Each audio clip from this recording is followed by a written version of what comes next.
Bonjour à tous, on poursuit aujourd'hui avec la Mishnah Vav, la 6e Mishnah du 3e chapitre. Shnaim shehayu mehalchim birshut harabim.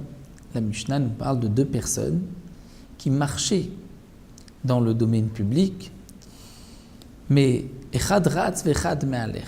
L'un courait et l'autre marchait simplement. Et ils se sont cognés. Et donc l'un a endommagé l'autre. Oshayu shneim ratzim, où les deux couraient dans le domaine public, dans la rue. Et ils se sont cognés, ils ont trébuché l'un sur l'autre. Veziku ze et ze, ils se sont endommagés l'un l'autre. Shneim pturim, les deux sont dispensés de paiement, sont dispensés de rembourser le dégât. Et le Barthénora nous explique ce que la Gemara nous dit, c'est qu'en vérité, dans un domaine public, on a le droit de marcher, on n'a pas le droit de courir. Celui qui court dans la rue sera donc responsable des dégâts qu'il causera. Donc comment se fait-il que dans la Mishnah, lorsque un court et l'autre marche, les deux sont pturim?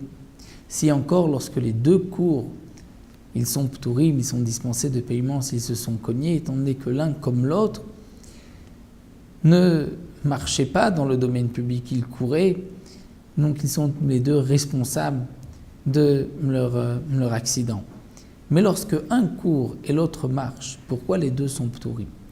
Et donc la Gemara nous explique qu'il s'agit ici du vendredi ou un jour veille de fête, où là où on a le droit pour la préparation du Shabbat de courir même dans le domaine public. On est pressé pour préparer tout ce que l'on doit préparer avant Shabbat.